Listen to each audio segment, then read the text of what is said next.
Vagus nerve, the 10th cranial nerve. Introduction. The vagus nerve, or the 10th cranial nerve, is primarily associated with the parasympathetic division of the autonomic nervous system. However, it also has some sympathetic influence through peripheral chemoreceptors. Vagus is the longest and most widely distributed cranial nerve. This is the only nerve that has the thoracic and abdominal distribution. The vagus nerve is a mixed nerve as it contains both efferent or sensory and efferent or motor fibers. This means it is responsible for not only carrying motor signals to the organs it innervates, but it also carries sensory information from these organs back to the central nervous system. It has two sensory ganglia, superior or jugular and inferior or nodosum. The vagus nerve contains general efferent or sensory fibers, special sensory, visceral efferent or sensory fibers, branchial efferent or motor fibers, visceral efferent or motor fibers. General efferent fibers are responsible for perceiving touch, pain, temperature, pressure, vibration, and proprioceptive sensation from the posterior ear, external auditory meatus, and posterior and the external surface of the tympanic membrane. Branchial efferent fibers innervate the muscles that develop from the branchial arches, such as muscles of mastication, the tensor tympani, and the tensor villi palatini. Special sensory convey taste from palate and epiglottis. Visceral efferent fibers innervate the viscera, including all smooth muscle and glands. Visceral efferent fibers are responsible for perceiving sensory input, with the exception of pain, from the viscera or internal organs of the body's main cavity, nuclei of vagus nerve.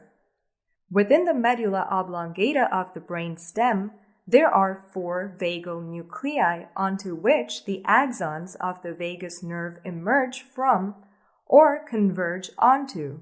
These include the dorsal motor nucleus, the nucleus ambiguus, the solitary nucleus, and the spinal trigeminal nucleus. The dorsal motor nucleus supplies parasympathetic efferents primarily to the gastrointestinal tract and lungs. The efferent fibers that arise from the nucleus ambiguus supply the muscles of the soft palate, pharynx, and larynx. It also gives rise to branchial efferent fibers and preganglionic parasympathetic neurons for the heart. The solitary nucleus receives primary efferents from visceral organs as well as taste information. Finally, the efferents that converge onto the spinal trigeminal nucleus relay sensory information regarding pain, temperature, and deep touch of the outer ear, the dura of the posterior cranial fossa, and the mucosa of the larynx. Intracranial course. The vagus nerve arises from the posterolateral sulcus between the 9th and 10th cranial nerves.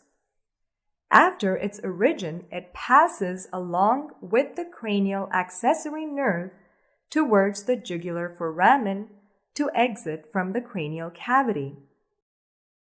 Sensory vagal ganglia.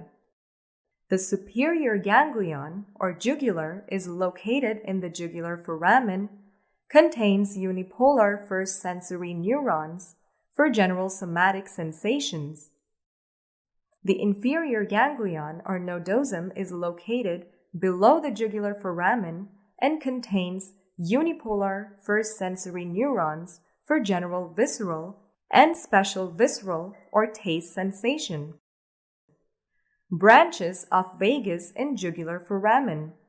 Auricular branch of vagus or Alderman's nerve is distributed to skin of upper part of the auricle, external acoustic meatus, and posterior inferior part of the tympanic membrane.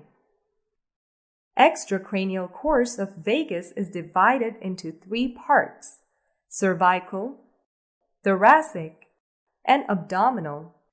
Let's take a look at the cervical course.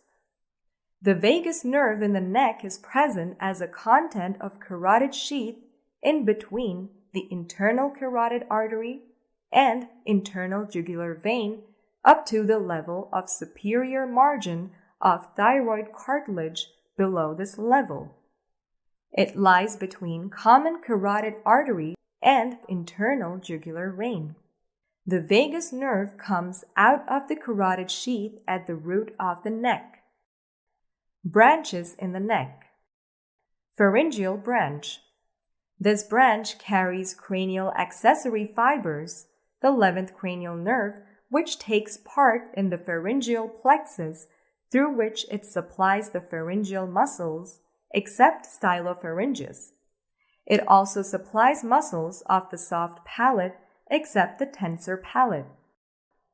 Superior laryngeal nerves arise just below the pharyngeal branch. It immediately divides into internal and external laryngeal nerves. The external laryngeal nerve supplies cricothyroid and inferior constrictor, whereas the internal laryngeal nerve is a sensory nerve which supplies the mucosa of the larynx above the vocal cords. Recurrent laryngeal nerves. The nerves of both sides supply all intrinsic muscles of larynx except cricothyroid muscles and the sensory fibers to mucosa of larynx below the vocal cords. Cardiac branches are 2 sets, superior and inferior, forms superficial and deep cardiac plexus to supply muscles of the heart. Vagus nerve in the thorax. It enters into the thorax through the thoracic inlet. The course of the right vagus is different from that of the left vagus in the thorax. Course of the right vagus. The right vagus enters the thoracic cavity by crossing in front of the first part of the subclavian artery, posterior to the internal jugular vein. In the superior mediastinum, right vagus runs posterior to the right brachiocephalic vein and superior vena cava in contact with the right surface of trachea. In the posterior mediastinum, the nerve passes posterior to right principal bronchus, reaches the hilum of the right lung to form the pulmonary plexus. At posterior surface of esophagus, branches of right and left vagus forms the esophageal plexus. Let's take a look at the course of the left vagus.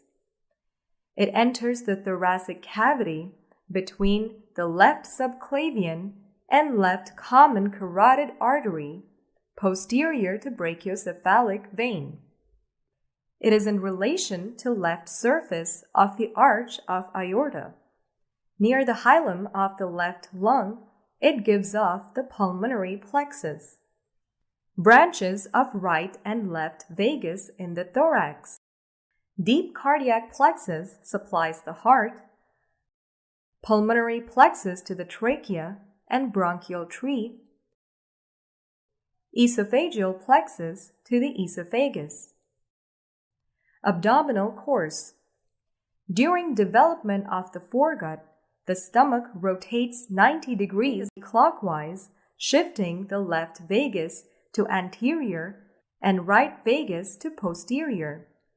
So in the abdomen, anterior and posterior vagal trunks are present. Anterior vagal trunk gives rise to hepatic and gastric branches. Hepatic branches supply liver, gallbladder, and the extrabiliary system. Gastric branches supply anterior and superior surfaces of the stomach. Posterior vagal trunk gives rise to gastric and celiac branches. Gastric branches. The main gastric branch, which is the nerve to la target, runs in the lesser omentum to supply the postero-inferior part of the stomach. Celiac branches pass around the left gastric artery and join with celiac and superior mesenteric plexus to supply the abdominal organs. Clinical correlation. Unilateral lesions of vagus nerve causes unilateral paralysis of soft palate except tensor palate due to this lowering of the palate on the affected side is observed. During phonation, the palate fails to elevate. The uvula shifts to normal side, results in nasal twang of nasal regurgitation of food.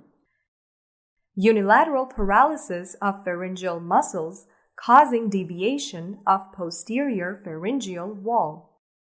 Loss of gag reflex on the same side of the lesion. Ipsilateral loss of sensations in the pharyngeal mucosa and paralysis of the laryngeal muscles.